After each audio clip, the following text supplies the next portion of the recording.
Today we are going over the top 10 abandoned places in Georgia. There are hundreds if not thousands of abandoned places in Georgia, so make sure you like if you want to see a part 2. Today the list is going to start off easy and the spots are going to get cooler and cooler as the list goes on, so make sure you stay until the end.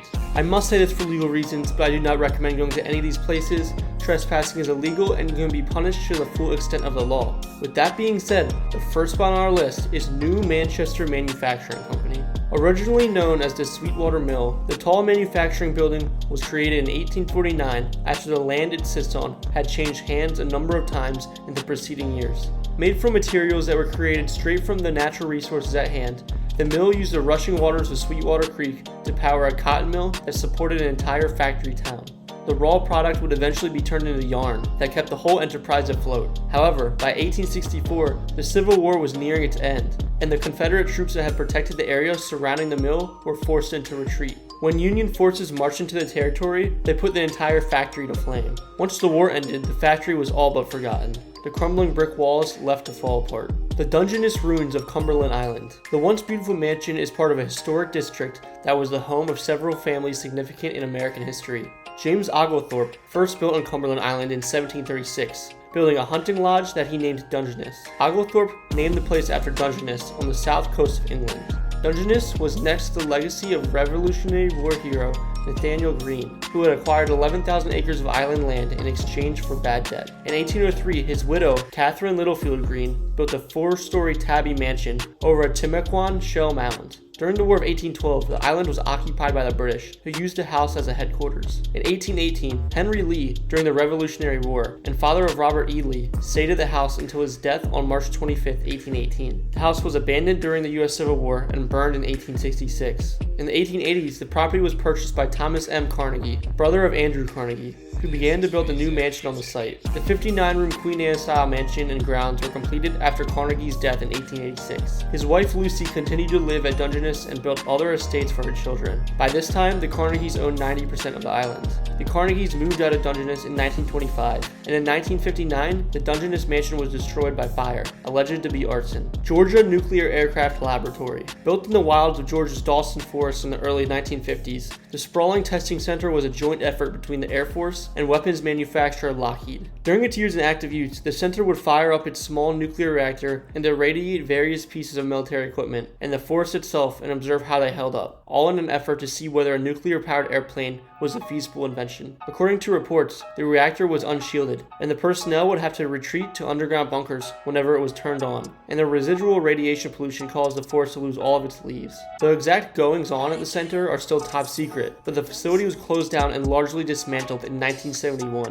leaving behind nothing but concrete pilings and husks. Today, the flat building foundations can still be found in addition to a single remaining building from the complex, all hidden away in the Dawson Forest. The entrance to the underground tunnels is buried, but that has not stopped curious explorers from trying to find it. Powder Magazine. Outside of the city of Savannah sits the city's Powder Magazine. The building resembles a small castle, hidden among the trees and overgrowth. In 1898, the structure was built for the city of Savannah by then-Mayor P.W. Meldrum. The Powder Magazine stored explosive powder, artillery, ammunition, and eventually dynamite. This magazine is the only municipal powder magazine still in existence in Georgia. The Savannah Powder Magazine was closed in 1963 due to the expensive operation, with only one steady customer. The building has been abandoned ever since. Developers have wanted to demolish it. Others talked about turning the building into a nightclub. Recently, Tommy Holland has put proposals through the Metropolitan Planning Commission. Mr. Holland created the Powder Magazine Park Commission in efforts to restore the structure and turn the property into a park. Due to lack of funding, no further changes have been made. The Atlanta Prison Farm.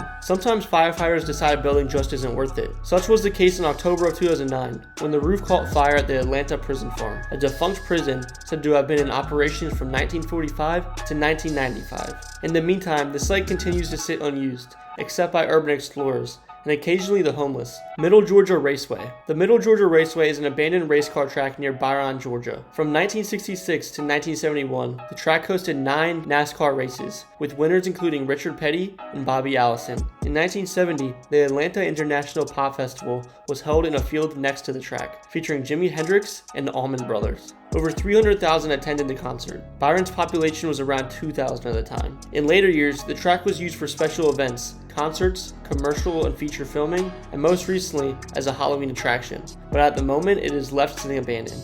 Zebulon School. In 1925, citizens of Zebulon, Georgia School District approved a $30,000 bond referendum for the purpose of remodeling the high school and building a new grammar school. The Zebulon Elementary School building was a neoclassical, one-story brick schoolhouse with 6 classrooms and an auditorium. Construction began in April 1926, and Zebulon Elementary opened shortly after. The last class to attend Zebulon Elementary graduated in June 1961. Zebulon Elementary served as a storage space and maintenance unit for the Pike County school system until 2009. The building has not been maintained in 30 years and suffers from severe roof damage, which has compromised the plaster and wood interior. A tornado in 2011 accelerated the roof damage, causing a partial collapse. The Cartersville abandoned plane. This discarded G-159 Gulfstream plane was abandoned near a river and put in during the mid-2000s. In recent years, the airliner has become a canvas, as the site has gained popularity with area teenagers, interpretive hikers, and graffiti artists. The twin turboprop was retired and scrapped by nearby Phoenix Air and dumped in the woods. The scrapped aircraft currently resides on land owned by the city of Cartersville. Alonzo Herndon Stadium. Alonzo Herndon Stadium, named for Alonzo Herndon, is an abandoned 15,000-seat stadium on the campus of Morris Brown College in Atlanta, Georgia. It is the only two-sided stadium in the Atlanta University Center. During the 1996 Summer Olympics,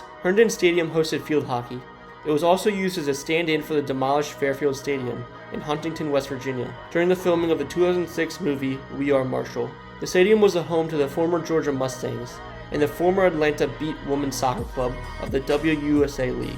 Due to the college's financial hardships, the stadium was abandoned and is in a state of disrepair, gutted by vandals and covered in graffiti. Now before we hit number 1, a lot of you guys ask me how I find all these abandoned places. And truthfully, I find all these places right on the internet. That's why in today's video, I am promoting NordVPN. NordVPN is essential to online life without limits. By shielding IP addresses, NordVPN protects users' privacy in virtual location, meaning you can see secret online websites that are only visible to specific IP addresses. The best part is that NordVPN offers a 30-day money-back guarantee for first-time buyers. You will be refunded the full amount if you are not happy with the service. If you guys would like to learn how to find abandoned places without the internet's limits, then I recommend NordVPN.